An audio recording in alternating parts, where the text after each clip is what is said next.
நம்பிக்கை நல்லது. ஆனா யார நம்புறோம் என்று கவனமாக இருக்கணும். ஒரு குளத்தில் நிறைய வண்ண மீன்கள் சந்தோஷமாக வாழ்ந்து கொண்டிருந்தன. ஒரு நாள் ஒரு கொக்கு அங்கே வந்து நின்றது. அது மீன்களிடம் சொன்னது, உங்களை பார்க்கும்போது எனக்கு ரொம்ப சந்தோஷமாக இருக்கிறது. ஆனா கொஞ்சம் கவலையும் இருக்கு. இன்னும் சில நாட்களில் இந்த குளம் வறண்டு போய்விடும். நீங்கள் எல்லாரும் செத்து போய்விடுவீர்கள். இதை கேட்ட மீன்கள் எல்லாம் பயந்து போனது. அப்படி என்னால் நாங்கள் என்ன செய்யலாம் என்று கேட்டன. அதற்கு கொக்கு சொன்னது, பக்கத்துல ஒரு பெரிய ஏரி இருக்கு. நான் உங்களை ஒவ்வொருத்தரா அங்கே கொண்டு போய் விடுறேன்.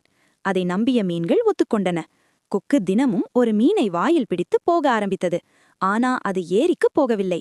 அதற்கு பதிலாக ஒவ்வொரு மீனையும் தனியாக சாப்பிட்டு விட்டது.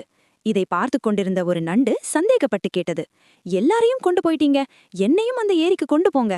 கொக்கும் ஒத்துக்கொண்டு நண்டை எடுத்துக்கொண்டு பறந்தது. பாதையில் நண்டு கீழே பார்த்தது. அங்கு மீன்களின் எலும்புகள் மட்டும் கிடந்தது. அப்போதுதான் நண்டுக்கு உண்மை புரிந்தது. நீ எல்லாரையும் காப்பாத்தல, நீயே சாப்பிட்டுட்ட என்று கேட்டது. கொக்கு சிரித்துக்கொண்டு, ஆமாம், இப்போ உன்னையும் சாப்பிடப் போகிறேன் என்றது. உடனே நண்டு புத்திசாலித்தனமாக அந்த கொக்கின் கழுத்தை பிடித்து கொன்றுவிட்டது. அதிக நம்பிக்கை சில நேரம் ஆபத்தாக மாறும். பொய்யை நம்பாதே, புத்தியை பயன்படுத்தி வாழ்.